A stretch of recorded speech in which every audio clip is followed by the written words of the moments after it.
जय संघ शक्ति।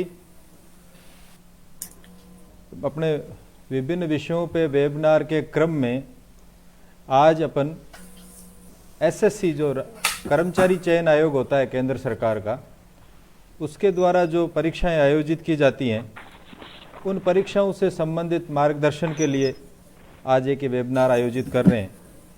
इसमें हमारे ही साथी 4 जो पहले से इसमें सेलेक्ट हुए हैं और अभी एसएससी के माध्यम से सेलेक्ट होके और अपनी सेवाएं दे रहे हैं, वो चारों लोग अपने को बताएंगे। उनका परिचय मैं आप सब लोगों को थोड़ा सा दे देता हूं। बाबू सिंह जी बालावत हैं जालौर जिले के और 2010 के एसएससी बैच में आप सेलेक्ट हुए थे और इन्होंने सेंट्रल एक्साइज में इंस्पेक्टर के रूप में ज्वाइन किया था और अभी आप सुपरिंटेंडेंट जीएसटी के रूप में अभी कार्यरत हैं। लोकेंद्र सिंह जी हैं, इन्होंने 2014 में एसएससी सीजीएल पास किया और सेंट्रल एक्साइज में इंस्पेक्टर के रूप में ज्वाइन हुए और अभी आप जीएसटी इंस्पेक्टर के रूप में बेंगलोर में कार्यरत हैं। इसी तरह से रणजीत सिंह जी जालौर जिले के आलाशन गांव के हैं। आप एसएससी सीजीएल 2011 में सेलेक्ट हुए और ऑडिटर के रूप में आपने काम शुरू किया। अभी आप असिस्टेंट ऑडिट ऑफिसर हैं केग में, Indian audit and accounts department में, और बॉम्बे में पोस्टेड है, मुंबई में। चौथे व्यक्ति अभय सिंह जी रोडला हैं, जो एसएससी सीजीएल 2010 में आपने क्लियर किया और एज ए अकाउंटेंट आपने केंद्र सरकार के श्रम मंत्रालय में ज्वाइन किया और अभी आप असिस्टेंट अकाउंट्स ऑफिसर हैं सीपीडब्ल्यूडी में, गांधीनगर गुजरात में। आप चारों लोग हमारे को अलग अलग विषयों पर कि एसएससी क्या है उसके बारे में सामान्य जानकारी देंगे, उसके क्या क्या काम होते हैं, फिर सीजीएल एग्ज़ाम क्या होता है, उसकी क्या एलिजिबिलिटी है, एग्ज़ाम का पैटर्न क्या है, आवेदन की प्रक्रिया क्या है, इसके बारे में जानकारी देंगे। फिर इसी तरह से CHSL एग्ज़ाम की जानकारी देंगे, उसके बारे में एलिजिबिलिटी आवेदन प्रक्रिया आदि के बारे में बताएंगे। फिर दोनों परीक्षाओं के लिए कौन कौन सी पुस्तकें पढ़ी जानी चाहिए इसके बारे में बताएंगे। एसएससी एग्ज़ाम में कोचिंग की क्या भूमिका होती है इसके बारे में बताएंगे। परीक्षा की तैयारी के लिए क्या रणनीति अपनाएं इसके बारे में बताएंगे। और क्या सामान्यतः हम परीक्षा की तैयारी के समय भूल कर देते हैं जिसके कारण हम इसको रेगुलर नहीं कर पाते, सेलेक्ट नहीं हो पाते, उसके बारे में बताएंगे। और उसके बाद में कौन सा पद का चयन करें, कौन से विभाग का चयन करें, प्रायोरिटी का कैसे निर्धारण करेंगे, इसके बारे में भी बताएंगे। इस तरह से ये काम आज इस मीटिंग को अपन चालू रखेंगे। सभी लोग अपनी अपनी बात बताएंगे। आपके कोई प्रश्न हो तो आप कमेंट बॉक्स में लिखें, उन प्रश्नों के उत्तर भी देने का प्रयास करेंगे। जितना सीमित समय में संभव हो सकेगा इस विषय में अपन जानकारी हासिल करेंगे। तो सबसे पहले अभय सिंह जी अपनी बात शुरू करें। अभय सिंह जी रोडला। जय संघ शक्ति से। एसएससी परीक्षा के बारे में जानने से पहले हम थोड़ा सा एसएससी के बारे में जान लेते हैं, उसका बैकग्राउंड जान लेते हैं। तो भारत सरकार अपने सभी कार्य अपने मंत्रालयों और उनके अधीनस्थ जो कार्यालय हैं उनके माध्यम से करती है और इन कार्यों को करने के लिए सरकार को बड़ी संख्या में अधिकारियों और कर्मचारियों की आवश्यकता होती है जो इन कार्यालयों को संभाल सके, इन कार्यालयों में किए जाने वाले कार्यों को क्रियान्वित कर सके। इन अधिकारियों और कर्मचारियों का चयन, उनका प्रशिक्षण, उनकी सेवा शर्तें, उनके नियुक्ति स्थान, इन सब का संचालन और नियमन करने के लिए सरकार ने डीओपीटी को ऑथराइज किया है, department of personal and training, कार्मिक एवं प्रशिक्षण विभाग। कार्मिक एवं प्रशिक्षण विभाग भारत सरकार के एक मंत्रालय, कार्मिक लोक शिकायत एवं पेंशन मंत्रालय के अधीन एक विभाग है। डीओपीटी इस कार्य को, जो अधिकारियों और कर्मचारियों के चयन का, प्रशिक्षण का कार्य है, उसको अपनी 2 एजेंसियों के माध्यम से क्रियान्वित करता है। ये 2 एजेंसियां हैं यूपीएससी और एसएससी। यूपीएससी ग्रुप ए के पदों के अधिकारियों की नियुक्ति, चयन आदि का कार्य संभालती है और एसएससी ग्रुप बी और ग्रुप सी इन श्रेणियों के पदों के लिए नियुक्ति करती है। तो हम एसएससी के बारे में डिटेल से जानेंगे। एसएससी का गठन पहले 1975 में हुआ था, तब इसको सबऑर्डिनेट सर्विसेज बोर्ड के नाम से जाना जाता था, और उसके बाद 1977 में इसको स्टाफ सिलेक्शन कमीशन, जो इसका वर्तमान नाम है, वह मिला। प्रारंभ में यह केवल ग्रुप सी के पदों पर भर्ती का कार्य करता था, लेकिन बाद में इसके पास ग्रुप बी के पदों की भर्ती का कार्य भी आ गया। वर्तमान में एसएससी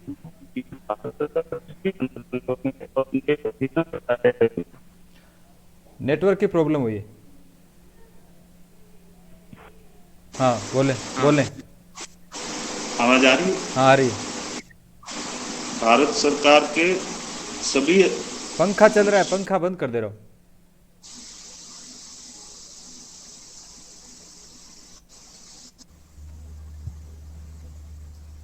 कोई समस्या आ रही है? नहीं, पंखे की आवाज आ रही थी। अब शुरू करें आप। ठीक है। भारत सरकार के सभी अधीनस्थ मंत्रालयों में और उनके जो अधीन जो सबऑर्डिनेट ऑफिसेज हैं, उनमें सभी ग्रुप बी के पद और ग्रुप सी के गैर तकनीकी पद, नॉन टेक्निकल पद, इनके लिए नियुक्ति की प्रक्रिया एसएससी के अधीन आती है। और एसएससी जो भारत में जितने भी विद्यार्थी सरकारी नौकरी प्राप्त करने की चाह रखते हैं और उसके लिए तैयारी करते हैं, उनके बीच एक बहुत ही लोकप्रिय परीक्षा है। और इसका हम इस तथ्य से अंदाजा लगा सकते हैं कि प्रतिवर्ष लगभग 25 से 30 लाख विद्यार्थी इस परीक्षा के लिए रजिस्ट्रेशन करते हैं और 10 से 15 लाख विद्यार्थी इस परीक्षा में अपीयर भी होते हैं। इस लोकप्रिय परीक्षा के बारे में एक तथ्य ये भी है कि शहरी पृष्ठभूमि के छात्र इसमें बहुत बढ़ चढ़ कर हिस्सा लेते हैं, लेकिन ग्रामीण पृष्ठभूमि के छात्र अभी भी उनकी सहभागिता इस परीक्षा में कम है। हालांकि उनकी सफलता की दर ज्यादा रहती है, लेकिन उनकी सहभागिता कम है। अब हम एसएससी के जो मुख्य कार्य हैं वो हम जान चुके हैं कि ग्रुप बी एवं ग्रुप सी के पदों के लिए वह भर्ती करती है, और इसके अलावा वह पदोन्नति जो जिन विभागों में मिलती है परीक्षा के माध्यम से, उन परीक्षाओं का आयोजन भी एसएससी द्वारा किया जाता है। इसके अलावा साक्षात्कार और इंटरव्यू कुछ पोस्ट के लिए जिनके लिए कंपलसरी हैं, वह भी एसएससी द्वारा कंडक्ट किया जाता है। अब एसएससी जो परीक्षाएं आयोजित करती हैं उनमें बहुत सारी परीक्षाएं हैं, जैसे सीजीएल हैं, सीएचएसएल हैं, इसके अलावा जूनियर इंजीनियर की भर्ती है, या स्टेनोग्राफर, या फिर दिल्ली पुलिस और जो केंद्रीय सशस्त्र पुलिस बल हैं, उनमें सब इंस्पेक्टर की भर्ती भी एसएससी के माध्यम से की जाती है। इन सब परीक्षाओं में से हम आज सीजीएल और सीएचएसएल, इन दो परीक्षाओं की विस्तृत जानकारी प्राप्त करेंगे। सीजीएल की जानकारी मैं देता हूँ, इसके बाद सीएचएसएल पर हमारे रणजीत सिंह जी आलोचना चर्चा करेंगे।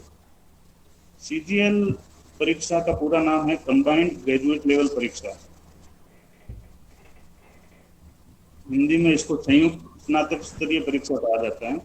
इसके माध्यम से एसएससी कई पदों पर नियुक्ति करता है, जैसे assistant audit officer, assistant accounts officer, या असिस्टेंट सेक्शन ऑफिसर, या मंत्रालयों में जो सहायक का पद होता है उसके लिए, और सीबीआई में सब इंस्पेक्टर के लिए, कस्टम और एक्साइज डिपार्टमेंट में इंस्पेक्टर के पद के लिए, ऐसे जैसे जेएसओ का पद है, जूनियर स्टैटिस्टिकल ऑफिसर, सांख्यिकी अधिकारी का पद, या सांख्यिकी निरीक्षक का पद, ऐसे ही कई पदों के लिए नियुक्ति सीजीएल के माध्यम से होती है।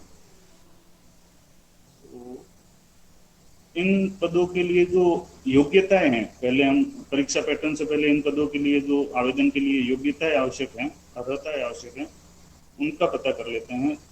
लगभग सभी पदों के लिए स्नातक होना अनिवार्य है, लेकिन जेएसओ, जूनियर स्टैटिस्टिकल ऑफिसर, और स्टैटिस्टिकल इंस्पेक्टर, सांख्यिकी निरीक्षक, इन दो पदों के लिए जो शैक्षणिक योग्यता है वो थोड़ी सी भिन्न है। जेएसओ की पोस्ट के लिए स्नातक तो होना आवश्यक है, लेकिन साथ में या तो आपके पास स्नातक के समय सांख्यिकी विषय रहा हो, या फिर 12वीं में आपने गणित परीक्षा न्यूनतम 60% अंकों के साथ उत्तीर्ण की हो। इन दोनों में से किसी न किसी एक शर्त का पूरा होना आवश्यक है। इसी तरह से दूसरा सांख्यिकी निरीक्षक उसमें भी आपके ग्रेजुएशन में सांख्यिकी स्टैटिस्टिक्स का विषय होना आवश्यक है। अन्य किसी भी पद के लिए केवल स्नातक होना पर्याप्त है, न्यूनतम प्राप्तांक की आवश्यक नहीं है, केवल स्नातक होना पर्याप्त है। शैक्षणिक योग्यता केवल इतनी है। उसके बाद जो आयु सीमा की बात आती है, तो आयु सीमा न्यूनतम आयु 18 वर्ष है और अधिकतम आयु 27 और 30 और 32 अलग अलग पदों के लिए है।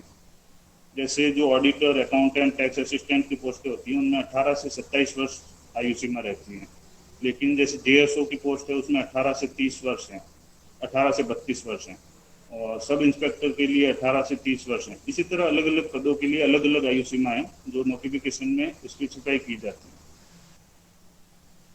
और शैक्षणिक योग्यता में एक चीज और है, जैसे जो AAO की पोस्ट है, assistant audit officer and assistant accounts officer, उसमें अनिवार्य जो एसेंशियल क्वालिफिकेशन है वह तो स्नातक की है, लेकिन उसमें एक और कॉलम प्रिफरेंशियल क्वालिफिकेशन का भी है, जो प्राथमिकता जिन योग्यताओं को दी जाएगी उनमें CA की योग्यता, MCOM और MBA, इन तीन जो योग्यताधारी अभ्यर्थी हैं उनको प्राथमिकता दी जाएगी।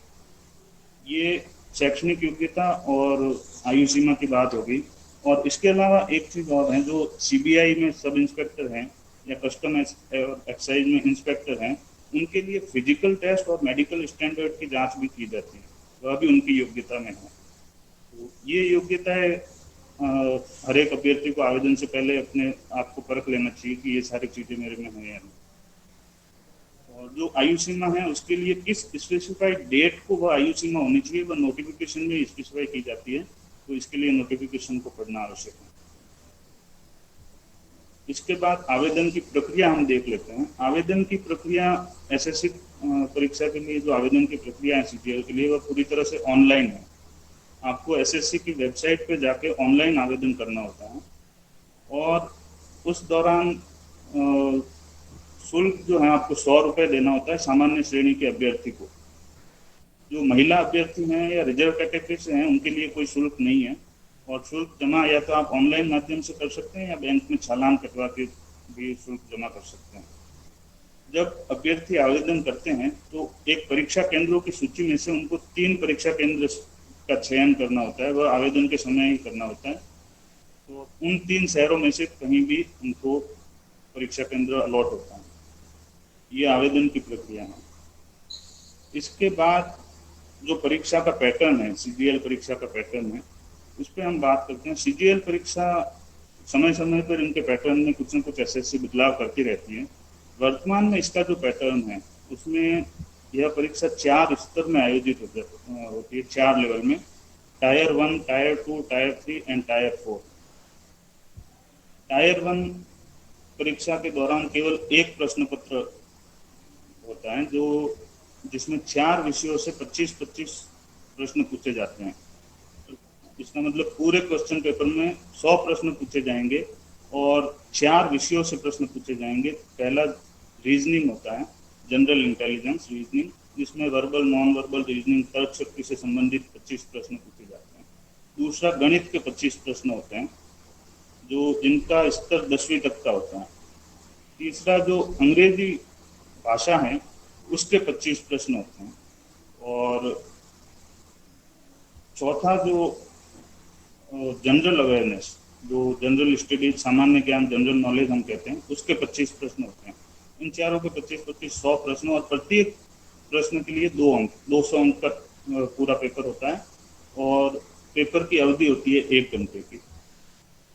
ये प्रश्न पत्र दोनों माध्यमों में उपलब्ध होता है, हिंदी और इंग्लिश में, इंग्लिश वाले पार्ट को छोड़कर।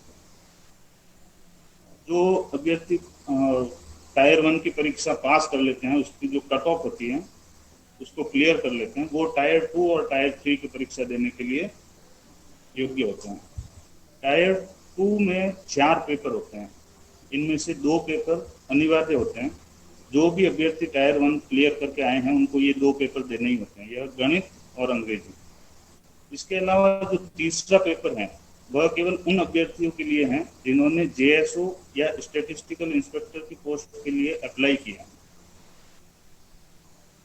और चौथा पेपर जो है ये तीसरा पेपर सांख्यिकी विषय का होता है और जेएसओ और एसआई जो स्टैटिस्टिकल इंस्पेक्टर हैं इन्हीं पोस्ट के लिए होता है। चौथा पेपर उन अभ्यर्थियों के लिए है जो शॉर्ट लिस्ट हुए हैं अपने टायर 1 के प्रदर्शन के आधार पे डबल एओ की पोस्ट के लिए, असिस्टेंट ऑडिट ऑफिसर और असिस्टेंट अकाउंट्स ऑफिसर। इनकी पोस्ट के लिए जो शॉर्ट लिस्ट हुए हैं उनको चौथा पेपर फाइनेंस एंड इकोनॉमिक्स ये देना होता है। ये चारों के चारों पेपर जैसे टायर 1 का था ऑब्जेक्टिव टाइप का, इसी तरह से टायर 2 के भी ये चारों पेपर ऑब्जेक्टिव होते हैं और प्रत्येक पेपर में 100 क्वेश्चन होते हैं। अंग्रेजी के प्रश्न पत्र में 200 क्वेश्चन होते हैं, बाकी तीनों पेपर में 100 क्वेश्चन होते हैं।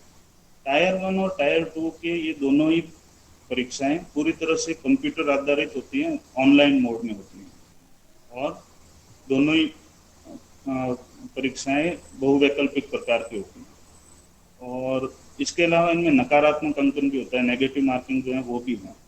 जो टायर 1 है उसमें 0.50 मार्क्स आपके प्रत्येक गलत उत्तर के लिए काट लिए जाते हैं। जो टायर 2 है उसमें अंग्रेजी में 0.25 अंक काटे जाते हैं प्रत्येक गलत उत्तर के लिए, बाकी तीनों पेपर में 0.50 ही काटे जाएंगे प्रत्येक गलत उत्तर के लिए। ये नकारात्मक अंकन है। और इसके बाद टायर 3 में एक प्रश्न पत्र होगा जो डिस्क्रिप्टिव होगा, यह पेन पेपर बेस्ड होता है, डिस्क्रिप्टिव होता है। इसमें निबंध जो ऐसे हैं, लेटर राइटिंग है, संक्षिप्तीकरण, प्रिसाइज, इस तरह के प्रश्न पूछे जाते हैं और इसको या तो अभ्यर्थी को हिंदी में हल करना होता है या अंग्रेजी में, दोनों में से किसी एक माध्यम में।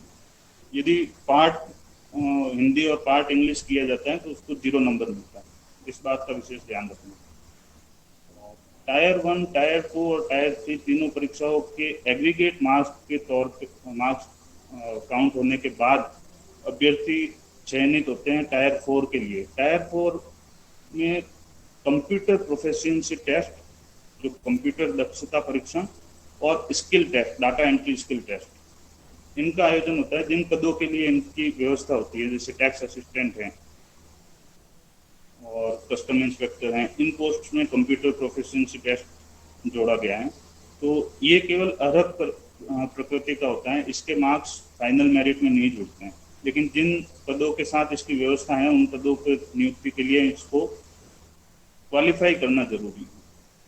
ये चारों टायर जब क्वालिफाई कर लेता है अभ्यर्थी, उसके बाद उसको डॉक्यूमेंट वेरिफिकेशन के लिए बुलाया जाता है और डॉक्यूमेंट वेरिफिकेशन के समय उसको पदों की जो प्राथमिकता है वो निर्धारित करनी होती है। उसके बाद उसके अंकों के आधार पर और उसने जो पदों की प्राथमिकता दी है उसको उसके अंकों के आधार पर वो पद मिलता है। यदि कस्टम इंस्पेक्टर या सीबीआई इंस्पेक्टर की पोस्ट मिलती है तो उसके लिए उसको फिजिकल टेस्ट और मेडिकल चेकअप करवाना अनिवार्य है। और इसमें एक चीज और ध्यान रखनी जरूरी है कि तीनों ही टायर जो हैं, जो first, second and third tier हैं, उसमें न्यूनतम मार्क्स प्राप्त करना बहुत जरूरी है। जैसे टायर 1 में 30% मार्क्स लाना जरूरी है। अगर 30% आप नहीं लाए हैं तो कट ऑफ के लिए कंसिडर नहीं होंगे। टायर 2 के लिए 25% और टायर 3 के लिए 20%, ये कंपलसरी है, क्वालिफाइंग है। और दूसरी चीज, यदि टायर 1 और टायर 2 के मार्क्स एग्रीगेट करने के बाद अभ्यर्थी शॉर्ट लिस्ट होता है तो ही उसका टायर 3 का पेपर चेक होता है, वरना उसका पेपर चेक ही नहीं होता, इवैल्यूएटिव नहीं होता। तो इसलिए इस बात का ध्यान रखें कि मिनिमम क्वालिफिकेशन मार्क्स तो जरूर आपको हर एक पेपर में लाने ही है।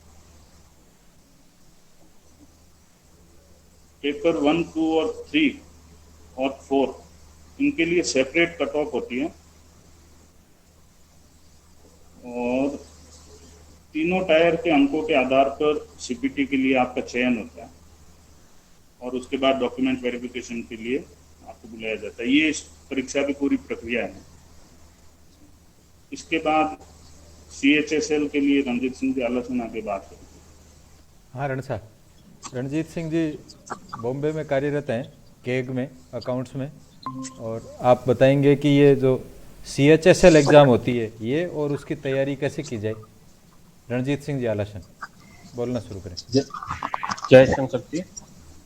CSL एग्ज़ाम जो होती है वो कंबाइंड हायर सेकेंडरी लेवल होती है जिसका एजुकेशन क्वालिफिकेशन है 10+2 या उसके इक्विवेलेंट कोई भी डिग्री या जो उसके इक्विवेलेंट माना जाता है, वो आपका एजुकेशन क्वालिफिकेशन है। उसके बाद में उस एग्जाम में मुख्य रूप से टायर 1, टायर 2 और टायर 3 में होती है, जिसमें टायर 1 जो CGL का जो टायर 1 होता है उसी पैटर्न का होता है, यानी 100 क्वेश्चंस आते हैं, 25 क्वेश्चन आते हैं रीजनिंग के, 25 क्वेश्चन आते हैं मैथ्स के, 25 आते हैं इंग्लिश के और 25 की GS के। तो ये हो गया टायर 1 जो आपके 200 मार्क्स का होता है और पूरा ऑब्जेक्टिव होता है, वैकल्पिक होता है। और SSC के प्रत्येक एग्जाम में नेगेटिव मार्क्स है वो 1/4 है। कोई 2 अंक का क्वेश्चन है तो उसका नेगेटिव मार्क्स होगा 0.50 और कोई 1 अंक का है तो 0.25 होगा उसका। वो हर एग्जाम में एक यूनिफॉर्म ही है। उसके बाद में आता है टायर 2 और टायर 2 में आपको 100 मार्क्स का डिस्क्रिप्टिव एग्जाम होता है, जिसमें एसे राइटिंग और लेटर राइटिंग आता है, जो 1 घंटा टाइम दिया जाता है।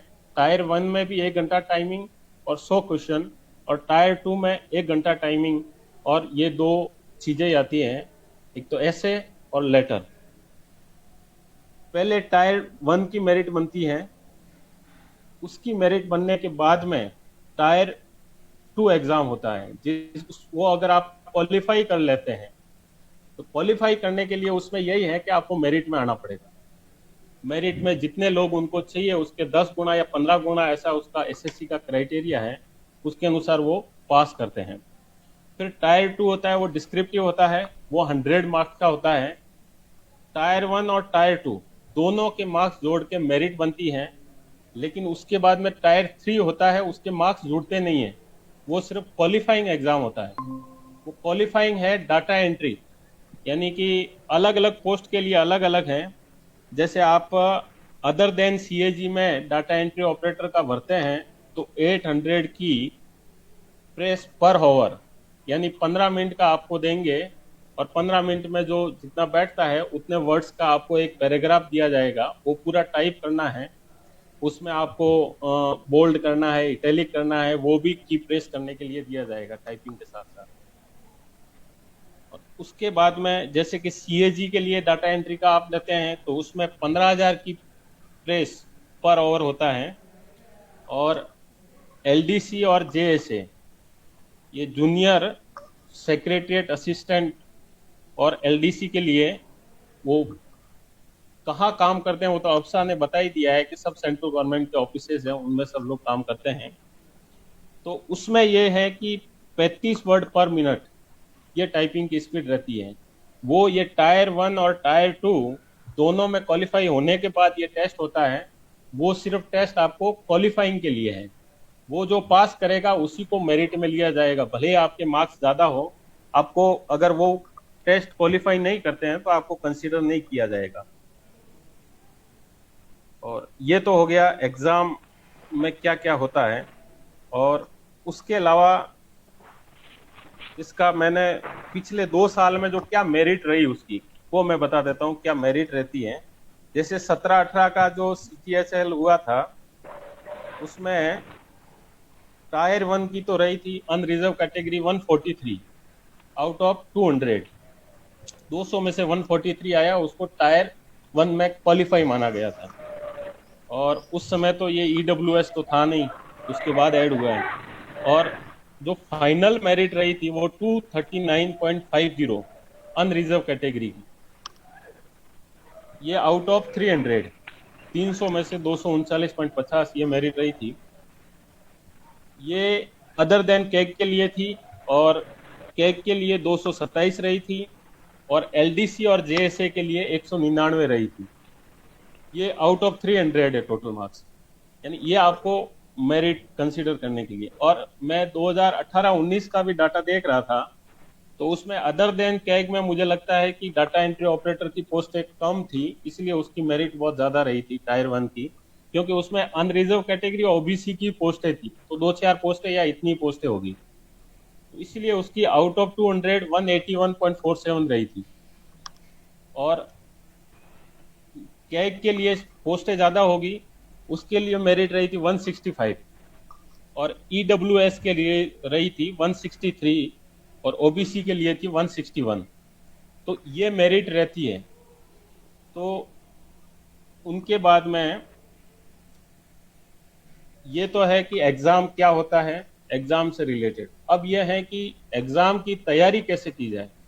जब कोई फ्रेशर्स बंदा आता है, उसको एसएससी के किसी भी एग्जाम की तैयारी करनी है, ये सीजीएसएल ही नहीं, सीजीएल या एसएससी के जितने भी एग्जाम अफसा ने बताए, जैसे सीटीएल, सीटीएसएल, सीपीओएसआई, जिसमें ये सेंट्रल पुलिस ऑर्गेनाइजेशन में जितने भी डिपार्टमेंट है, बीएसएफ, सीआईएसएफ, ये आईटीबीपी, और उसके अलावा दिल्ली पुलिस है, दिल्ली पुलिस के एसआई का रिक्रूटमेंट भी उसी के साथ होता है। और उसके अलावा एफसीआई में जो भी पोस्टें निकलती है वो उसका भी एग्जाम एसएससी कंडक्ट करवाती है। और इनके अलावा एक 10th लेवल का एग्जाम और होता है एसएससी का, जिसमें एमटीएस रिक्रूट करते हैं, मल्टीटास्किंग स्टाफ, जिसमें क्वालिफिकेशन माना जाता है 10वीं। तो उसका भी पैटर्न यही रहता है, बस थोड़ा सा पेपर की क्वालिटी में थोड़ा सा अंतर रहता है, यानी उसमें थोड़े हाई स्टैंडर्ड के क्वेश्चन पूछे जाते हैं और इसमें थोड़े से हल्के क्वेश्चन होते हैं, लेकिन सिलेबस सेम रहता है। सबका सिलेबस लगभग सेम है, उसी टॉपिक से क्वेश्चन आते हैं, वही टॉपिक रहते हैं। तो सिलेबस आपको साइट पे सबका दिया हुआ है। जब आप तैयारी करनी शुरू करें, जब आपके मन में आए कि मुझे एसएससी की तैयारी करनी है, तो सबसे पहले आपको क्या करना है कि सबसे पहले तो आपको एसएससी का सिलेबस उठाना है, सिलेबस देखना है उसमें कौन कौन से टॉपिक हैं, और उसके अकॉर्डिंग, नहीं तो फिर आप कोचिंग के लिए आना है। जयपुर आ जाइए, सबसे बेस्ट है एसएससी की तैयारी के लिए। जयपुर में कई सारी कोचिंग सेंटर हैं जो आपको कोचिंग देते हैं। एक बार आप कोचिंग कर लें, कोचिंग में आपको जो टॉपिक पढ़ाया जाता है, आप आते ही उसको क्या कहते हैं, एकदम महारत हासिल करने की जरूरत नहीं है। आते ही बेसिक से शुरू करें। आप शुरू करें कि मैथमेटिक्स का एक टॉपिक पढ़ाया जाता है तो उस टॉपिक को मैं पूरा पढ़ूं और पूरा समझूं, उसके जो भी कंसेप्ट्स हैं वो पूरे क्लियर करूं, फिर मैं दूसरा टॉपिक स्टार्ट करूं। या जैसे जैसे पढ़ाया जाता है, आज जो पढ़ाया उसी को मैं क्लियर करूं, फिर दूसरे दिन दूसरी चीज क्लियर करूं, और ऐसे ऐसे करते करते पहले थ्योरेटिकली आपको क्लियर करना है। मेन मैथमेटिक्स में क्या होता है कि हम फटाफट कोचिंग हो जाती है, कोचिंग वाले भी फटाफट कर लेते हैं, और जो पढ़ाया फिर सीधे वो क्वेश्चन पेपर पकड़ा देते हैं और क्वेश्चन पेपर करो, सॉल्व करते रहो, ट्रिक्स बता देते हैं। मैं एडवाइज नहीं दूंगा कि आप पहले ट्रिक्स पे जाएं, पहले आप उसके बेसिक कंसेप्ट क्लियर करें कि एक्चुअली ये होता क्या है। आप जैसे कि एक क्वेश्चन लेते हैं मैथमेटिक्स का, आते हैं कार्य, दिवस और आदमी वाला क्वेश्चन आता है, तो उसका फॉर्मूला रटा दिया जाता है, M1D1H1/W1 = M2D2H2/W2। बस ये फॉर्मूला है, तो आदमी रट जाता है और फटा क्वेश्चन आता है वो डाल देता है, लेकिन उसके कंसेप्ट क्लियर नहीं रहते कि भाई जितने आदमी ज्यादा होंगे उतना ही काम जल्दी होगा, जितने घंटे ज्यादा काम करेगा उतना ही ज्यादा होगा। ये सब कंसेप्ट आपको हर टॉपिक में, ये तो एक उदाहरण दिया है, लेकिन हर टॉपिक में आपके बेसिक कंसेप्ट क्लियर होने चाहिए, तभी आप ये एग्जाम क्वालिफाई कर पाएंगे। क्योंकि आजकल मेरिट भी ज्यादा रहती है, उसकी लोग भी ज्यादा आ रहे हैं, तो बेसिक कंसेप्ट क्लियर करने के बाद में फिर आपका जैसे ये हो गया। इसके अलावा मेन फोकस रहता है मैथमेटिक्स और इंग्लिश में, और इंग्लिश में भी आपका जो ग्रामर है वो एक बार आप क्लियर कर दो। ग्रामर में बेसिक कंसेप्ट क्या है, क्या क्या चीजें होती हैं, तो वो सब क्लियर करने के बाद उसके बाद में आप आगे का स्टेप्स लें। उसके बाद में जब जैसे कि आपके सब टॉपिक क्लियर हो गए, उसके बाद में आप ऑब्जेक्टिव करना शुरू करें, या मॉक टेस्ट, या फिर प्रीवियस ईयर के पेपर्स आते हैं जो बाजार में अवेलेबल है, कि एसएससी के जो भी प्रीवियस ईयर के पेपर आए हैं, वो प्रीवियस ईयर का पेपर लेके बैठे। उसका जैसे कि 200 क्वेश्चन का पेपर है तो 2 घंटा लें, और बराबर यानी आपके घड़ी लेके बैठे 2 घंटे के अंदर अंदर वो पूरा करना है। जितने क्वेश्चन अटेम्प्ट हो गए, उसके बाद उसका एनालिसिस करना है। आपने क्वेश्चन पेपर अटेम्प्ट कर लिया, उसके बाद उसका एनालिसिस करें कि कौन सा क्वेश्चन मेरा गलत हुआ है और किस प्रकार के क्वेश्चन मेरे हैं जो गलत हो रहे हैं। तो उस प्रकार के क्वेश्चन पे मुझे विशेष फोकस करने की जरूरत है। और ऐसा क्वेश्चन क्यों गलत हो रहा है वो पूरा, यानी हर सब्जेक्ट का एनालिसिस करें। जैसे रीजनिंग है, रीजनिंग का तो प्रैक्टिस से ही होता है, पहले बेसिक कंसेप्ट, उसके बाद में जितना प्रैक्टिस करेंगे उतना ही आपका इंप्रूव होता जाएगा। फिर जैसे ही उसका क्लियर करने के बाद में फिर आप वो, एसएससी का यही है कि एक बार पूरे कंसेप्ट क्लियर करने के बाद सिर्फ आपको मॉक टेस्ट ही देने हैं। उसके अलावा आजकल ये पूरा ऑनलाइन एग्जाम होता है, तो ऑनलाइन मॉक टेस्ट अगर आप जयपुर में रहते हैं या कई सिटी में रहते हैं तो वहाँ कई सारी इंस्टीट्यूट हैं जो ऑनलाइन मॉक टेस्ट कंडक्ट करवाती है, तो वहाँ वो आप ज्वाइन कर लें। दिन का एक मॉक टेस्ट दे दें, आपका पूरा कोर्स करने के बाद में, कोचिंग करने के बाद में, उसके बाद मॉक टेस्ट शुरू करें और फिर उसी पे फोकस रखें। तो मॉक टेस्ट में आपका जैसे जैसे स्कोर बढ़ेगा, पहले हो सकता है आपके पूरे 200 में से 50 मार्क्स ही आए, पहला मॉक टेस्ट आप अटेंड करें। लेकिन जैसे जैसे आप डेली करते जाएंगे 50 से 70 होंगे, 80 होंगे, 90 होंगे, 100 होंगे, 120 होंगे, ऐसे ऐसे करके आपका लेवल है वो धीरे धीरे बढ़ता जाएगा। और जब आपका लेवल बढ़ेगा तो आपको कॉन्फिडेंस भी आएगा। तो इसीलिए अपना लेवल बढ़ाएं। कोई भी कंपटीशन एग्जाम तैयारी के लिए जो भी जीरो से शुरू करता है, उसका जैसा लेवल रहता है वैसा उसका सिलेक्शन होता है। एक लेवल बन गया कि आपका प्री में सिलेक्शन होना शुरू हो गया, उसके बाद में अगला लेवल बनता है कि आप मेंस के लिए भी क्वालिफाई हो गए। निराश कभी भी इस एग्जाम की तैयारी करते हुए नहीं होना है, साल भर लग गया अब क्या होगा आगे, इस प्रकार की हीन भावना नहीं लानी। आपने कितने आपने साल भर तैयारी, आपने 3 साल तैयारी की, 3 साल तैयारी की, और 3 साल तैयारी में मैंने लगभग 100 एग्जाम दिए होंगे। और उसमें एग्जाम ये था कि मैं तैयारी एसएससी की कर रहा हूं लेकिन एग्जाम सब दूंगा। मैंने बैंक के भी एग्जाम दिए, बैंक के क्लरिकल के, बैंक के पीओ के, उसके अलावा एलआईसी के, उन सब का सिलेबस लगभग सेम होता है। आप एग्जाम सभी प्रकार के दो लेकिन तैयारी एक ही करो। तो उसमें जो आप तैयारी करते हैं तो वो जैसे कि अलग अलग प्रकार के एग्जाम देते रहें लेकिन आपका फोकस हो वो एसएससी के एग्जाम्स पे हो। जब आपका एक लेवल बन, जैसे मैं मेरा बताऊं तो जैसे एक लेवल बन गया तो फिर जो बिना पढ़े, फिर उस समय पढ़ने की जरूरत नहीं, बिना पढ़े जैसे एग्जाम देके आ गया, ये एग्जाम दिया ये भी पास, ये एग्जाम दिया ये भी पास, यानी एक वो स्तर बनता है आदमी का। उसके बाद लगभग सब एग्जाम पास होने लग जाते हैं। कौन कौन से एग्जाम पास हुए आपके? मैंने एलआईसी असिस्टेंट का किया था पहला एग्जाम पास, उसके बाद में एलआईसी डीओ का किया था, पीएनबी में मैं क्लर्क रहा था, उसके बाद एसबीआई का क्लरिकल का मैंने एग्जाम पास किया था, एलआईसी डीओ का किया था, और यूपीएससी का जो वो लगता है ये असिस्टेंट कमांडेंट का, उसका रिटन एग्जाम भी मैंने पास किया था। तो ये जब होने लग गया, फिर जैसे ही सिलेक्शन हो गया इधर मेरा 2011 में, उसके बाद मैंने पढ़ना भी छोड़ दिया और एग्जाम देने भी छोड़ दिए। तो ये होता है, आप जितना संघर्ष करेंगे, जितना पढ़ेंगे, जितनी मेहनत करेंगे, उसी के आधार पर आपको परिणाम मिलेगा। ट्रिक्स को आप एग्जाम में जरूर अप्लाई करें लेकिन बेसिक कंसेप्ट समझने के बाद में। ट्रिक्स है इसीलिए जरूरी है कि आपको फटाफट वो क्वेश्चन करवाती है, और इन सब एग्जाम में यही जरूरत होती है कि आप कितना जल्दी क्वेश्चन को अटेम्प्ट कर पाते हैं। आप अगर बेसिक में ही उलझे रहेंगे कि भाई ठीक है एक्स है वाई है और वो सब करते करते जाएंगे तो आपका टाइम उसी में निकल जाएगा। तो इसीलिए आप बेसिक पूरा कंसेप्ट क्लियर करें, उसके बाद में ट्रिक्स पे भी जोर दें कि मैं जल्दी से जल्दी कितने समय में उस पेपर को कर सकता हूं। तो ये हमारी रणनीति होनी चाहिए। किसी का कोई प्रश्न हो इसके रिगार्डिंग तो उसका जरूर आंसर देंगे, अभी बाबू सिंह जी बताएंगे। बाबू सिंह जी बालावत जो बोकड़ा के रहने वाले हैं जालोर में, और अभी आप पीएससी में सुपरिंटेंडेंट के पोस्ट पे कार्यरत हैं। बाबू सिंह जी बोलो।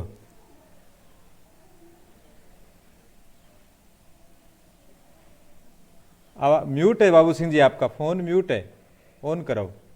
हाँ, अब हो गया। हाँ हो गई। जय संघ शक्ति। जय संघ शक्ति।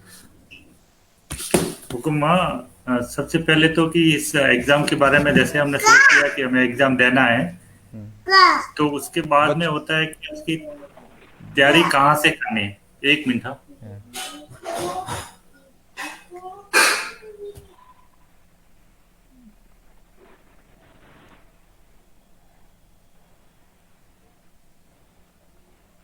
हाँ हाँ हुकुम। हाँ होगा, शुरू करो।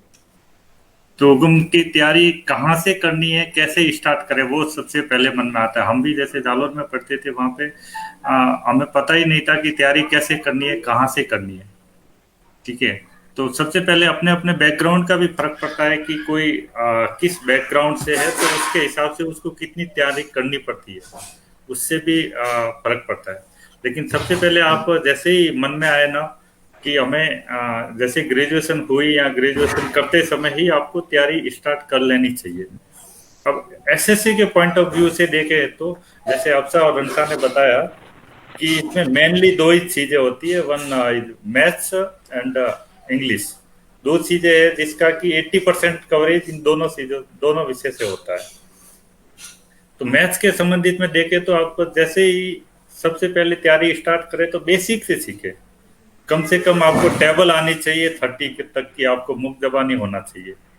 टेबल सीखे, उसके बाद परसेंटेज है, स्क्वायर रूट की वैल्यूज है, वो आप घर बैठे बैठे सीख सकते हैं, कहीं किसी कोचिंग की जरूरत नहीं होती। आप पहले, क्योंकि इसमें डिस्क्रिप्टिव कम है, ज्यादातर सब ऑब्जेक्टिव है और इसमें टाइम बहुत कम मिलता है।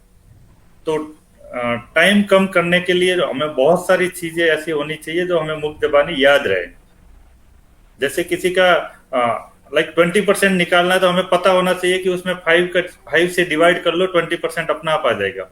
ऐसा नहीं कि एक मेथड होता है कि हम उसको 20% निकाले, 20 डिवाइडेड बाय 100 करें, तो वो मेथड सही है लेकिन उसमें टाइम बहुत ज्यादा वेस्ट होता है। तो हमें ये पता होना चाहिए 20% निकालना मीन्स कि उसको 5 से डिवाइड करना है। उसके बाद जो मैथ्स के बेसिक है, स्क्वायर रूट से, क्यूब रूट से, आपके स्क्वायर से, ये हमेशा के लिए मतलब आपको सोते जागते याद रहने चाहिए। टेबल से आप जैसे पढ़ाई कर रहे हो तो पढ़ाई करते वक्त आप एक दीवार पे चिपका के रख सकते हो अपनी टेबल्स वगैरह, तो हमेशा याद रहेगी। कम से कम 20 या 30 तक की टेबल्स मतलब मुक्त जबानी आनी चाहिए। इससे क्या होगा कि टाइम कंज्यूम कम होगा। अदरवाइज आप बोल के भी कर सकते हैं, लेकिन उसमें बहुत, क्योंकि आप जैसे रंसा ने बताया कि टियर 1 में ही 100 क्वेश्चन होते हैं और आपके पास टाइम केवल 1 आवर का होता है। एक क्वेश्चन के लिए 1 मिनट का भी टाइम नहीं रहता। तो सबसे पहले यही है कि टाइम कम करने के लिए बहुत सारी चीजें जो हमें हमें लर्न करनी होगी, मुक्त जबानी रखनी होगी। उसके बाद जैसे हम तैयारी करने लगे तो बुक्स के हिसाब से देखे तो कोचिंग का इतना सा फर्क रहता है, मेनली कोचिंग का, कि आपको कंपटीशन की भावना आ जाती है मन में।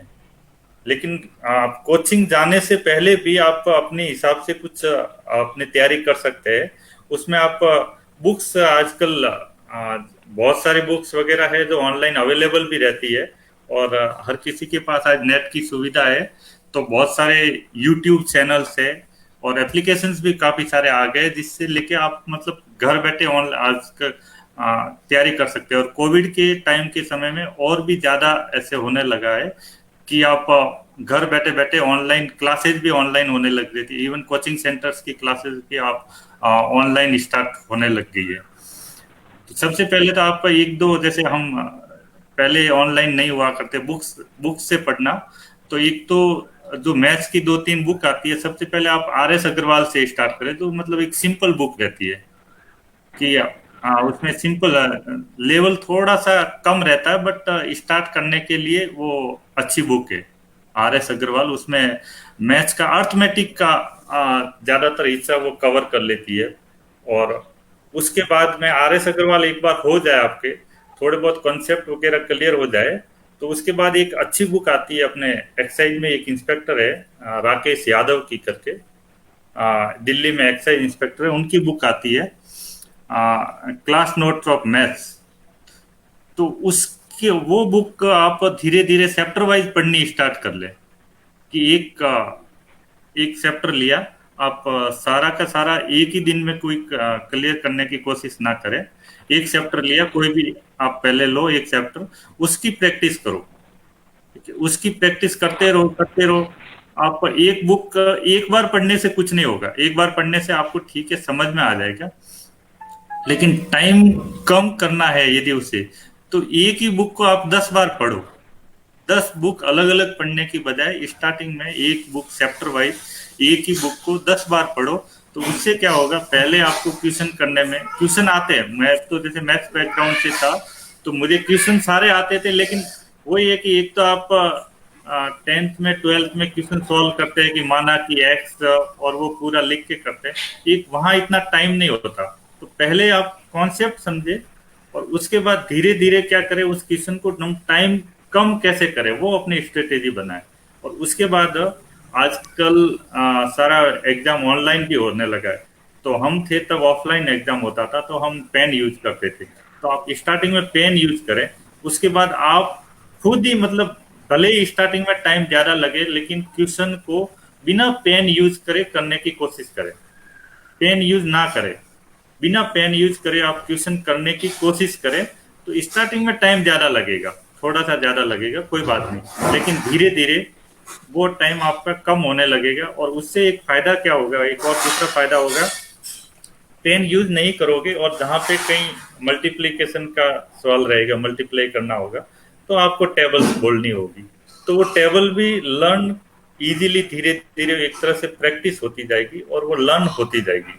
और आप जैसे आप मॉक टेस्ट के लिए या फिर एग्जाम के लिए बैठोगे, वहाँ कंप्यूटर पे क्वेश्चन आते हैं, तो आपको पेन यूज करने की आदत कम से कम होगी, तो आप जल्दी से जल्दी सॉल्व कर पाओगे।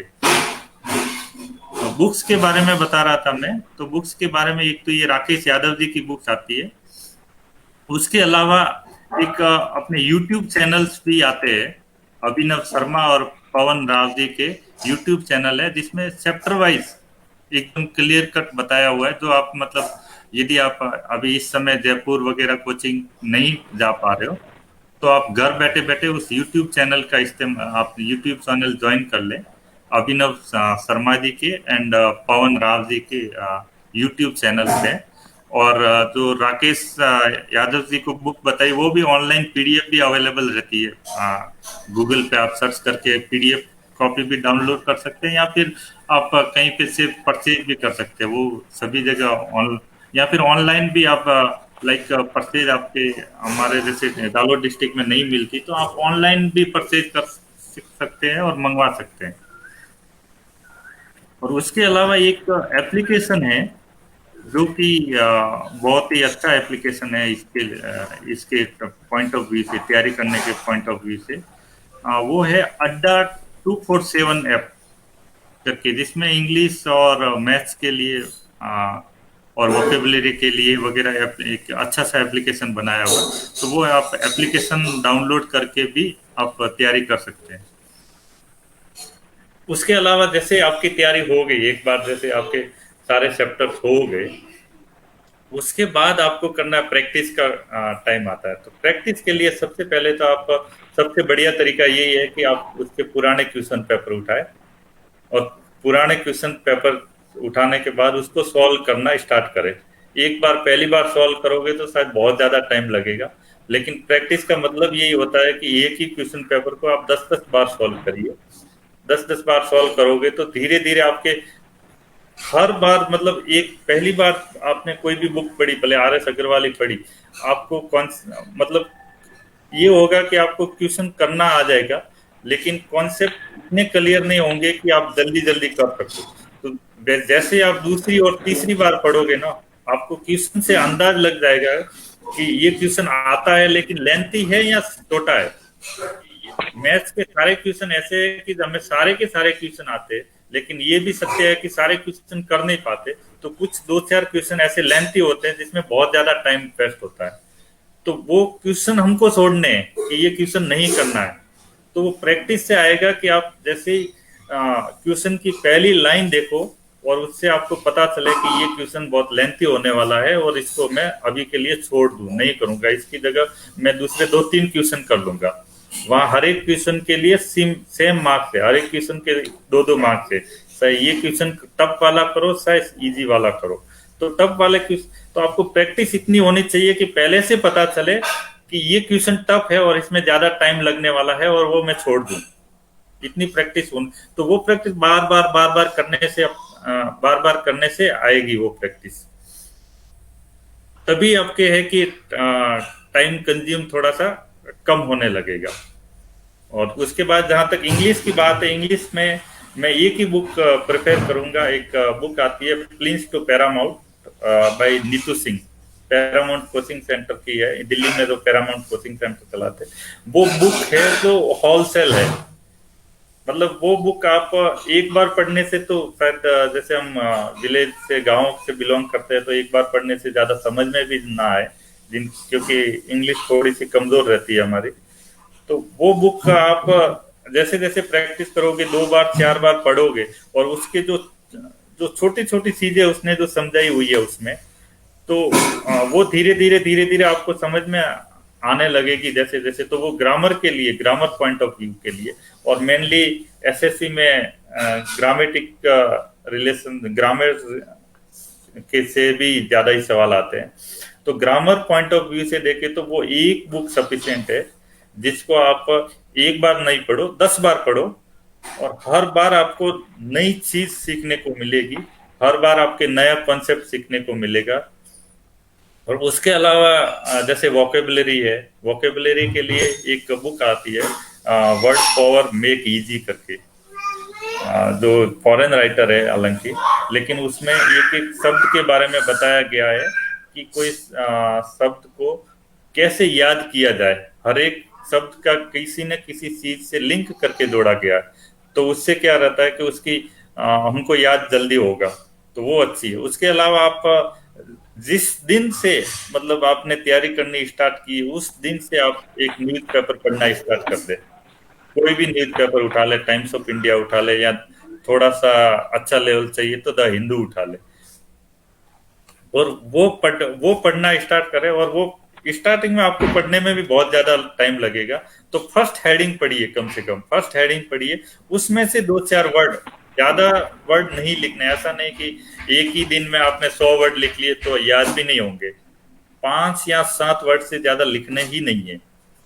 5 या 7 वर्ड लिखो और उनको याद करो, और हो सके तो उनका अर्थ भी इंग्लिश टू इंग्लिश ही रखो।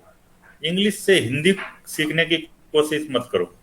इंग्लिश टू इंग्लिश वर्ड रखने से एक फायदा होगा कि आपको एक साथ 2-3 वर्ड वोकेबुलरी तैयार हो रही है, एक ही नहीं हो रही, एक के साथ 2-3 एक वर्ड के साथ 2-3 वोकेबुलरी तैयार हो। तो इंग्लिश टू इंग्लिश ही रखने की कोशिश करें और हर बार प्रैक्टिस करें।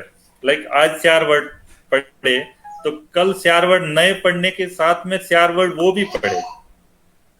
तो जितनी ज्यादा प्रैक्टिस होगी, वोकेबुलरी एक तरह से हमें आइडियम, फ्रेजेज है, वोकेबुलरी है, एंटीनॉम, सिनोनिम, ये रटने की, हमें रटना है। तो रटने के लिए हमें ज्यादा से ज्यादा उसका प्रयोग में लाना पड़ेगा।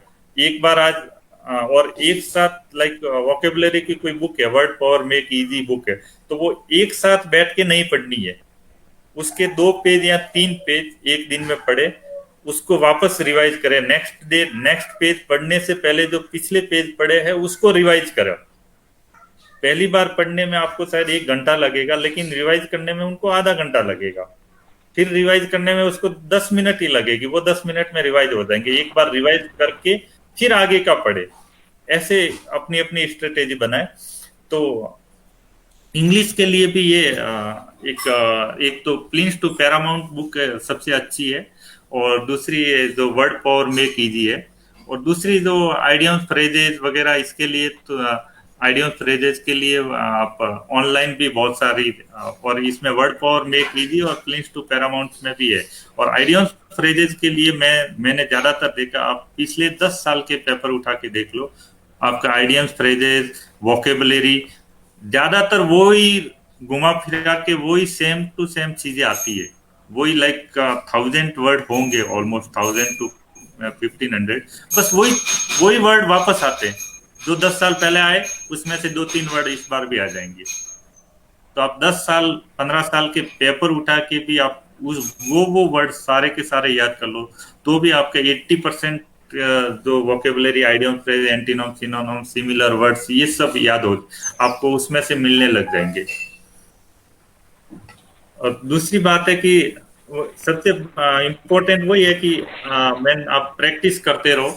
एक बार करने से आपको कुछ नहीं होगा। आप एक ही चीज को 10 बार करोगे तो वो अपना आप धीरे धीरे धीरे धीरे आने लगेगी।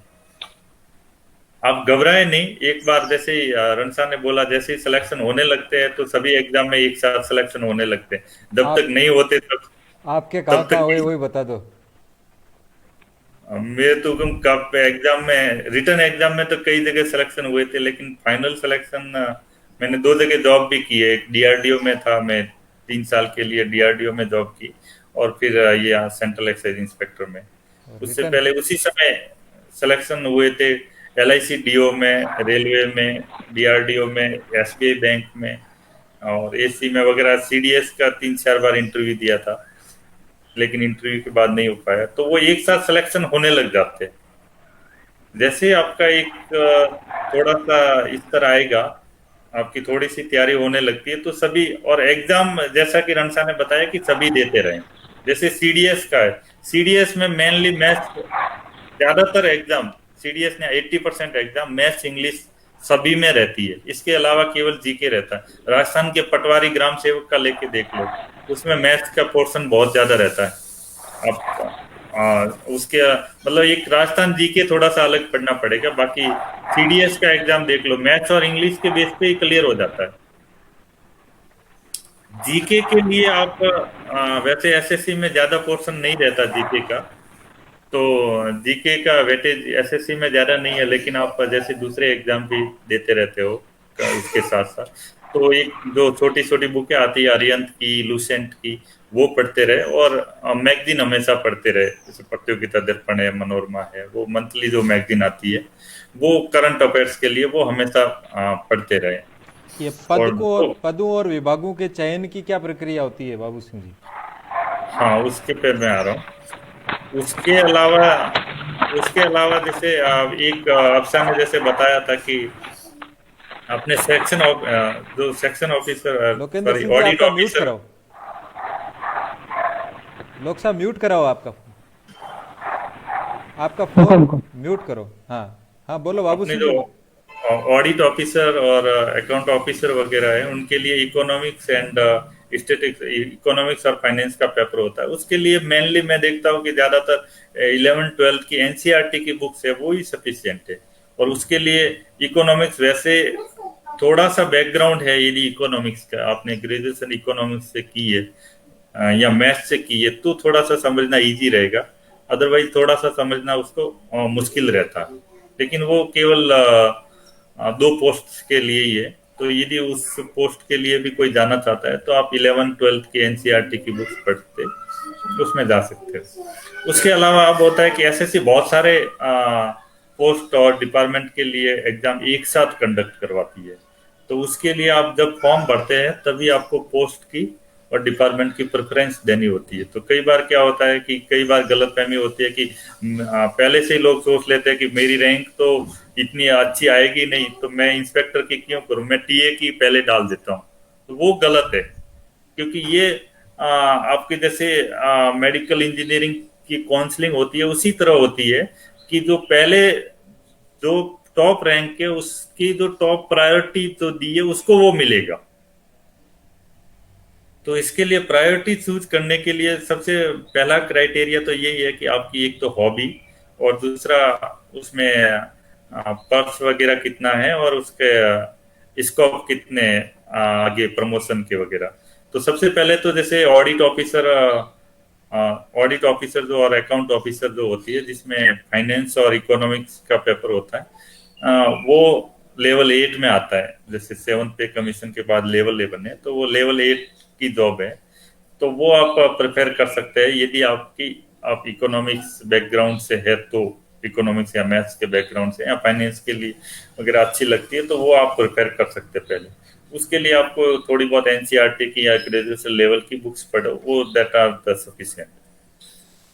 उसके बाद आता है कि कॉमन ग्रेजुएट किए हुए हैं, तो उसमें लेवल 7 पे काफी सारी पोस्ट है।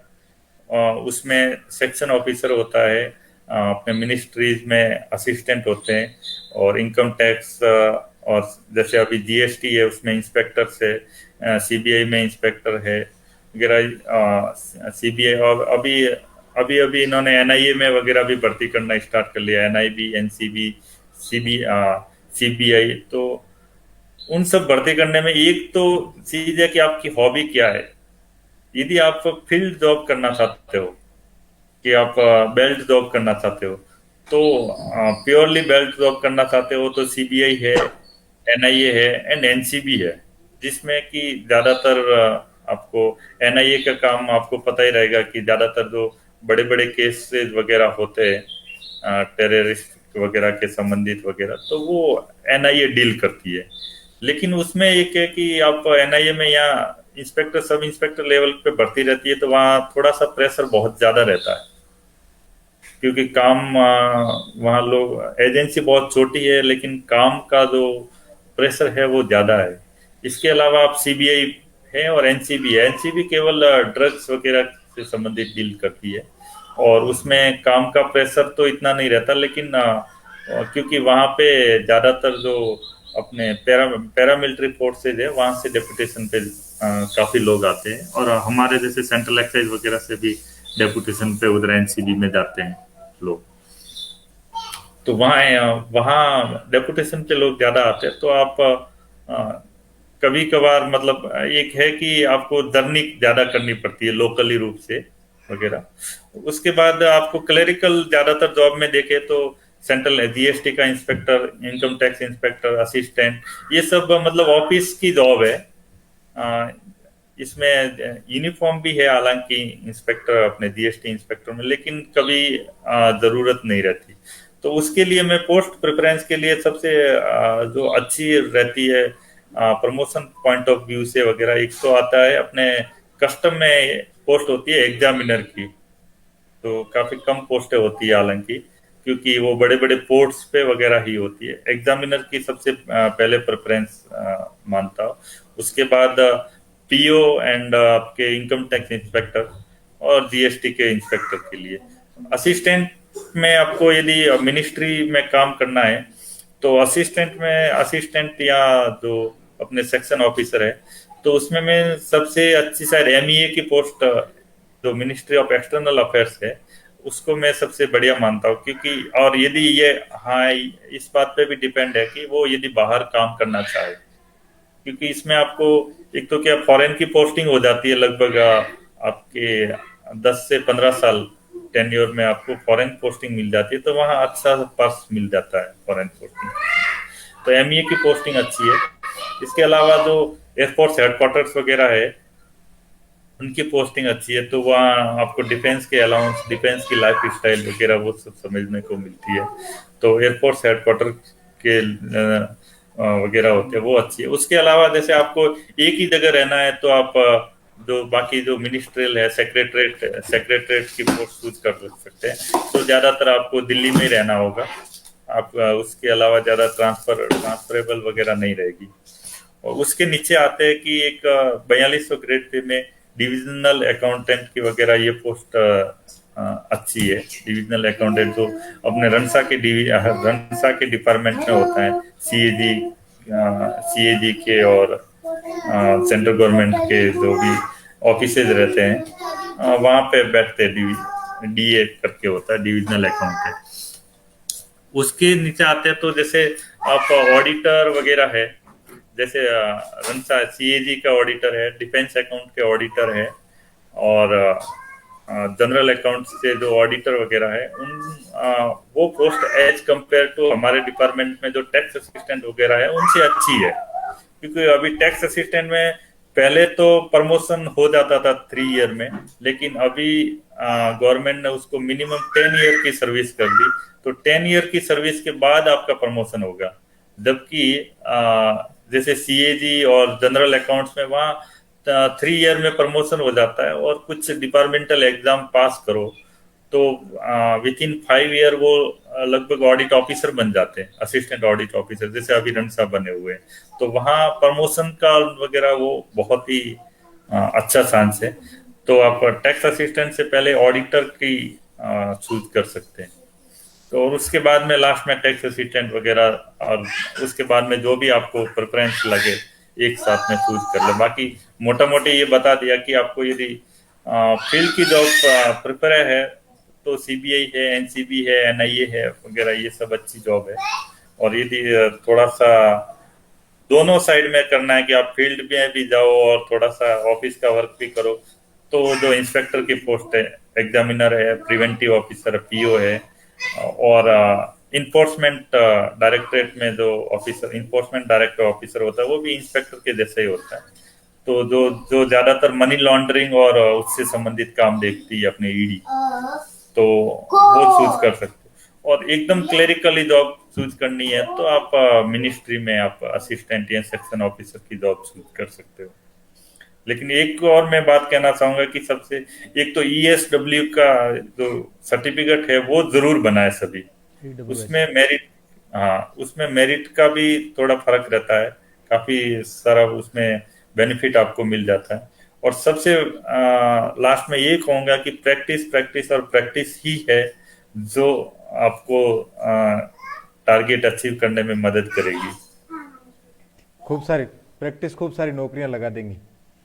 हाँ, प्रैक्टिस खूब सारी नौकरियां एक साथ लगा देगी। हाँ लोकेंद्र सिंह जी, लोकेंद्र सिंह जी बताएं इसमें कोचिंग की क्या भूमिका है, किस तरह से। लोकेंद्र सिंह जी राठौड़ जो इंस्पेक्टर हैं अभी। लोक साहब आवाज आ रही है मेरी?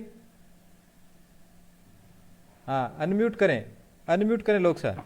हेलो। हाँ हाँ लोक साहब। हाँ सर। हाँ सर। फरमाओ। जय संघ शक्ति साहब। जय सिंह शक्ति। वैसे तो मेरे से पहले सारे अनुभवी हैं, उन्होंने इस एग्जाम के बारे में, फिर भी अभी बात आती है कि हमें इस एग्जाम करनी चाहिए या नहीं करनी चाहिए।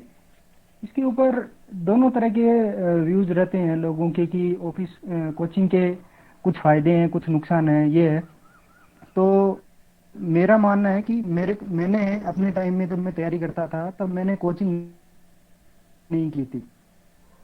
तो मुझे कुछ नुकसान इस तरह से लगता है कि जो पेपर होता है उस पेपर के अंदर आप क्या क्या सिली मिस्टेक्स करते हैं, उस सिली मिस्टेक्स को आप अगर कोचिंग करते हैं तो आप पर्टिकुलर पॉइंट के ऊपर कोचिंग वाले बताते हैं कि ये इस टाइप का क्वेश्चन आता है और इस टाइप की सिली मिस्टेक्स होती है। तो कोचिंग करने का फायदा ये है सबसे बड़ा कि आप एक तो आपकी रेगुलर है कि आप रेगुलर कोचिंग जाओगे, दूसरा आपको वहां पे माहौल बना रहेगा, आप अच्छे लोगों से, अच्छे पढ़ने वाले लोगों से मिलते रहें, तो उससे आपको क्या है कि माहौल मिलेगा पढ़ाई का, जिससे अंदर से मोटिवेशन मिलेगा आपको कि हाँ मुझे आज ये पढ़ा है, आज मैं 4 घंटे पढ़ा हूँ तो कल मुझे 5 घंटे पढ़ना है। तो जब मेरे टाइम में जब मैंने एग्जाम दिया था तो मैंने कोचिंग नहीं करने के कारण आज मेरी पोस्टिंग बेंगलोर में है। अगर वो कोचिंग की होती और 4-5 क्वेश्चन का मुझे सिली मिस्टेक होता तो आज मैं जयपुर में इंस्पेक्टर रहता। तो कोचिंग इसलिए आज के टाइम में है कि हमारे टाइम में ऑफलाइन एग्जाम हुआ करता था, अभी के टाइम में सारा एक ऑनलाइन एग्जाम होता है। उसके लिए आपको ये है कि ऑनलाइन एग्जाम की ऑनलाइन टेस्ट सीरीज ही ज्वाइन करें, जो भी आप प्रैक्टिस करें वो ऑनलाइन ही करें, क्योंकि अगर आप तो कोचिंग वाले इसका आनंद हैं तो आपको मेरे नेटवर्क प्रॉब्लम है शायद लोक साहब के। आप कोचिंग नहीं करोगे तो आपका सिलेक्शन नहीं होगा, लेकिन आपको उसके लिए फिर जो आपके एफर्ट्स हैं वो आपको डबल लगाने पड़ेंगे कि अगर आप 10 घंटे पढ़ते हो तो आपको 15-16 घंटे पढ़ने पड़ेंगे। तो ऐसा नहीं है कि जो नहीं कर सकते कोचिंग उनका सिलेक्शन नहीं हो सकता। मैंने खुद ने नहीं की थी कोचिंग, लेकिन फिर भी सिलेक्शन तो हुआ ही। लेकिन ऐसा है कि उस सिलेक्शन में आप अगर आप तो किसी भी, अगर आपको केंद्र सरकार की नौकरी अगर आप अपने गृह राज्य में कर रहे हो तो उससे ज्यादा बेहतर कुछ नहीं हो सकता। मेरा मानना ये है। दूसरी है अगर कोचिंग करते हो तो आपको कुछ तैयारी कर लोग सर नेटवर्क की प्रॉब्लम है शायद आपके। उस एक हेलो हेलो हेलो से वो लोग सर मेरी बात सुन रहे हैं आप? वाला हेलो हेलो हेलो। हाँ अब आप बताएं, शायद नेटवर्क प्रॉब्लम है। अनम्यूट करके आप बताएं अभय सिंह जी। हुकम हुकम हाँ शायद लोकेंद्र सिंह जी की नेटवर्क समस्या आ रही है। हम्म, तो उनका विषय यही है, कोचिंग की एसएससी में क्या भूमिका है और सामान्यतः विद्यार्थी क्या भूले करते हैं। हम्म, संक्षिप्त में एक ही लाइन में इसको डिफाइन किया जा सकता है कि कोचिंग आवश्यक है लेकिन पर्याप्त नहीं है। सबसे बड़ी भूल भी जो विद्यार्थी होते हैं, मेरा अपना अनुभव रहा है कि उनकी भूल यही होती है कि वो कोचिंग को पर्याप्त मान लेते हैं, लेकिन कोचिंग कभी भी पर्याप्त नहीं है। आवश्यक जरूर हो सकती है, आपकी जो प्रारंभ करते समय जो स्थिति है उसके अनुरूप आपको खुद को ही जज करना होता है कि मुझे किस विषय में कितने मार्गदर्शन की आवश्यकता है। लेकिन जो आपके सिलेक्शन में जो सबसे महत्वपूर्ण फैक्टर है वो आपकी सेल्फ स्टडी है। आपने अपने आप को कितना डेवलप किया है। कोचिंग में आपको जो चीजें बताई जाती है उनमें आपने कितनी प्रैक्टिस करके उसको कितना ज्यादा इम्प्रूव कर लिया है, अपनी स्पीड कितनी बढ़ा ली है। तो कोचिंग इंडिविजुअली किसी बंदे के लिए कितनी ज्यादा इम्पोर्टेंट है उसको उसको खुद को ही जज करना पड़ता है। मैं अपना अनुभव बताऊंगा कि जब मैंने प्रारंभ की थी तैयारी तो मैंने खुद को जज किया तो मेरी अंग्रेजी अच्छी थी लेकिन गणित मेरी बहुत ज्यादा कमजोर थी। तो मैंने गणित के लिए ही कोचिंग सेंटर ज्वाइन किया और वह भी ऐसा जहाँ 7-8 लोग ही थे, बिल्कुल नया कोचिंग सेंटर था जहाँ मैं अपने बेसिक जो क्वेरीज हैं उनको सॉल्व करवा सकूँ। तो इसी तरह से हर एक अभ्यर्थी खुद जज करे कि भी मेरा कौन सा पॉइंट वीक है और किसके लिए मुझे मार्गदर्शन की आवश्यकता है। और जो भूले हैं वो तो जैसे किसी भी कंपटीशन की हम तैयारी करते हैं तो जैसे हम कोचिंग के लिए जाते हैं, वहाँ जैसा माहौल मिलता है उस माहौल को अपने पे हावी नहीं होने देना है, उसको अपने लिए सहायक बनाना है। कई विद्यार्थी ऐसे होते हैं जो उस माहौल में जैसे कोई ये समझ लेता है कि भाई नशा करके पढ़ाई अच्छी होती है, तो उस तरह की गतिविधि में भी कुछ स्टूडेंट फंस जाते हैं। तो उन चीज़ों का ध्यान रखना है, ऐसी भूल कोई भी नहीं करे। सकारात्मक जितना ज़्यादा व्यक्ति रहेगा उतनी उसको अपनी तैयारी में सहायता मिलेगी। इसके अलावा अगर कोई प्रश्न है तो वो हम दे सकते हैं। प्रश्न तो कोई विशेष आए हुकम नहीं है, सामान्यतः एक। हुकम हाँ लोग सा कुछ बता रहे हैं। एक हेलो एक एक पॉइंट में और ऐड करना चाहता हूँ, बाकी तो सब कुछ कवर हो गया है। हाँ हेलो हाँ हाँ, आ रही है आवाज, फरमाओ। हेलो हाँ आ रही है, आपकी आवाज आ रही है, फरमाओ लोग सा। हेलो हेलो शायद। कि हेलो हाँ हाँ बोलो। आवाज हाँ आवाज आ बोलो। रही है? हाँ आ रही है। आपके नेटवर्क आप जब प्रॉब्लम है भी लोग सा। तैयारी स्टार्ट करो, हाँ जब भी तैयारी स्टार्ट करो, हुकम हाँ हाँ बोलिए। जब भी तैयारी स्टार्ट करो, 5-6 सिंसियर लोगों का एक ग्रुप बनाइए। उसके बाद में रेगुलर आप ऑनलाइन टेस्ट सीरीज दीजिए।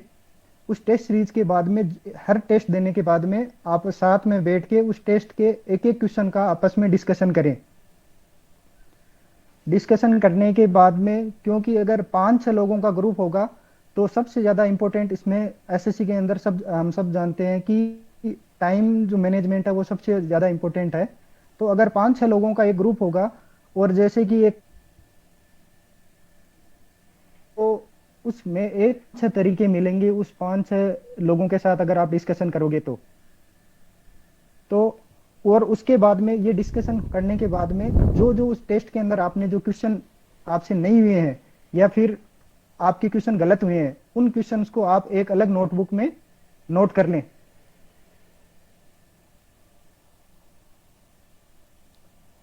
फिर नेटवर्क। उस नोटबुक उसकी इससे ऐसा होगा कि एक टाइम के बाद में आपके पास में पूरा एक जितने भी नेटवर्क की प्रॉब्लम है लोक साहब आपके, आप लोग खूब आप प्रयास कर रहे हो बताने का, लेकिन बता नहीं पा रहे हो, आपकी आवाज़ हम तक नहीं आ रही है लोकेंद्र सिंह जी। तो आप सब लोगों ने बताया, सामान्यतया जो हमने इस विषय में पूरे इस डिस्कशन में एक चीज़ को समझने का प्रयास किया वो ये था कि तीनों चारों लोगों का जो हमारे साथ अभी जुड़े हुए हैं, तीनों चारों लोगों का हमने देखा कि इन्होंने जो ही तैयारी प्रारंभ करी, तो तैयारी प्रारंभ करते ही इनके एक बार ये जो ही प्रोसेस में आ गए तैयारी की, तो उसके बाद में इनके सभी नौकरियों के ऑप्शन खुल गए। जैसे बाबू सिंह जी का अपन ने देखा 4-5 नौकरियों में सिलेक्शन हुआ, 2 जगह इन्होंने ज्वाइन भी किया। रणसा का अपन ने देखा कि 5-6 जगह सिलेक्शन हुआ, पीएनबी में ज्वाइन भी किया, वहाँ नौकरी भी करी। और आप लोगों में सबसे ये चीज़ है कि सभी ग्रामीण पृष्ठभूमि से थे।